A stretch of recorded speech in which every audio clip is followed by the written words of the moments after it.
پہلگام دہشت گردانہ حملے کے بعد ہندوستانی مسلح افواج نے آپریشن سندور کے ذریعے سخت جواب دیا ہے۔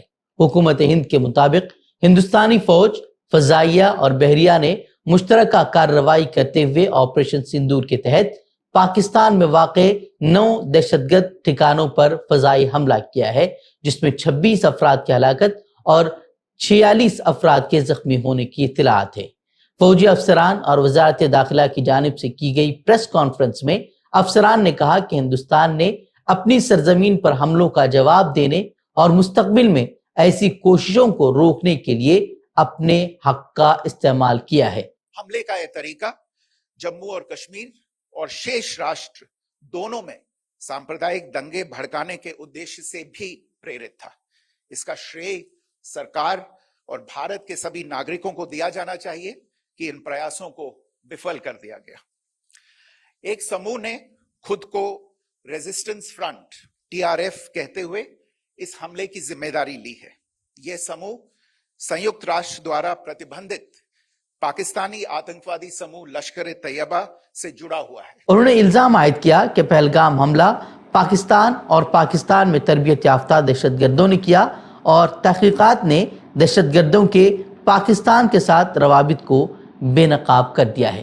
ان کے مطابق کارروائی میں پاکستان کے مظفر آباد میں واقع لشکر طیبہ کے تربیتی مرکز، برنالہ کیمپ اور سیالکوٹ کے محمودہ کیمپ کو تباہ کیا گیا ہے۔ وہ ہندوستان کے فضائی حملے کے بعد پاکستانی فوج کا بیان بھی سامنے آیا ہے۔ پاک فوج کا کہنا ہے کہ 9 مقامات پر 24 حملے کیے گئے ہیں، اس میں 26 لوگوں کی موت ہوئی ہے جبکہ 46 زخمی ہیں۔ وہیں پاک فوج نے دعویٰ کیا کہ 2 مسجدوں کو بھی نشانہ بنایا گیا ہے۔ BBC کی رپورٹ کے مطابق کالعدم تنظیم جیش محمد کے سربراہ کی جانب سے جاری بیان میں کہا گیا ہے کہ انڈیا کی جانب سے بہاولپور میں جامع مسجد سبحان اللہ پر ہوئے حملے کے نتیجے میں ان کے خاندان کے 10 افراد اور 4 قریبی ساتھی بھی مارے گئے ہیں۔ ان کی جانب سے جاری بیان میں دعویٰ کیا گیا ہے کہ مرنے والوں میں مسعود اظہر کی بڑی بہن اور ان کے شوہر، مسعود اظہر کے بھانجے اور ان کی اہلیہ، ایک اور بھانجی کے علاوہ ان کے خاندان کے 5 بچے بھی شامل ہیں۔ آپریشن سندور کے بعد ہندوستان کی تمام اپوزیشن جماعتوں اور سماجی و سیاسی شخصیات نے کھل کر فوجی کارروائی کی تعریف کی ہے۔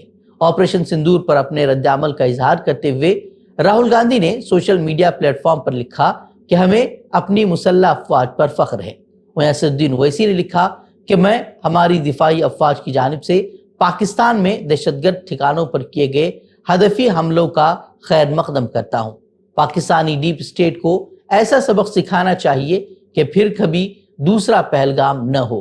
پاکستان کے دہشت گردی کے ڈھانچے کو تباہ کر دینا چاہیے۔ جے ہند، یہ لکھا اسد الدین اویسی نے۔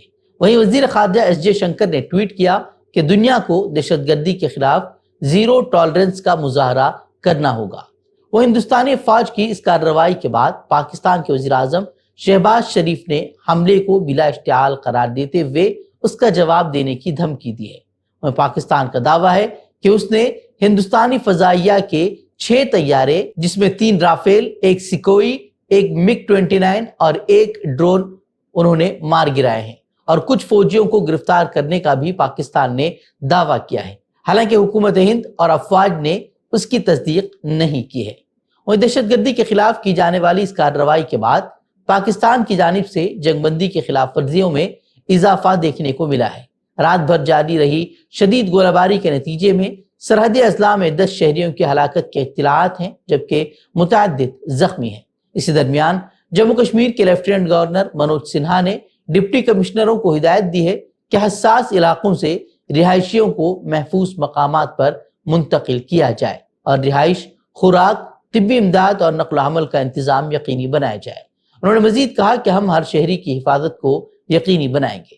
پاکستان اور POK میں دہشت گرد کیمپوں پر ہندوستانی فوج کے میزائل حملے کے بعد سری نگر کا ہوائی اڈہ عام شہریوں کے لیے بند کر دیا گیا ہے۔ بھارتی فضائیہ نے اگلی اطلاعات تک سری نگر ایئرپورٹ کا کنٹرول بھی سنبھال لیا ہے۔ وہ ہند پاک کے درمیان بڑھتی کشیدگی کے درمیان کئی ممالک نے دونوں ممالک سے تحمل اور صبر کا مظاہرہ کرنے کی اپیل کی ہے۔ وہ امریکہ نے کہا کہ وہ حالات پر گہری نظر رکھے ہوئے ہے۔ اقوام متحدہ کے سیکریٹری جنرل نے کہا کہ وہ اس صورتحال سے فکر مند ہیں۔ انہوں نے مزید کہا کہ دونوں ممالک فوجی تصادم کے متحمل نہیں ہو سکتے۔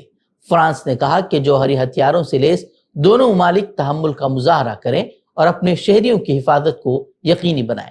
اس کے ساتھ ہی روس، متحدہ عرب امارات، جاپان سمیت عرب ملکوں نے بھی صبر و تحمل کی اپیل کی ہے۔ بتا دیں کہ ہندوستانی افواج نے یہ آپریشن سندور پہلگام حملے کے جواب میں انجام دیا، جس میں 5 دہشت گردوں نے 26 سیاحوں کو ہلاک کر دیا تھا۔ آپریشن سندور نے دہشت گردی کے خلاف ہندوستان کے عزم کو ظاہر کیا ہے، لیکن ساتھ ہی ہندوستان اور پاکستان کے درمیان کشیدگی میں اضافہ بھی کیا ہے۔ اب دیکھنا یہ ہے کہ آپریشن سندور دہشت گردی کے خلاف ایک فیصلہ کن قدم ثابت ہوتا ہے یا بر صغیر ایک بار پھر کشیدگی کے دائرے میں سمٹتا چلا جاتا ہے۔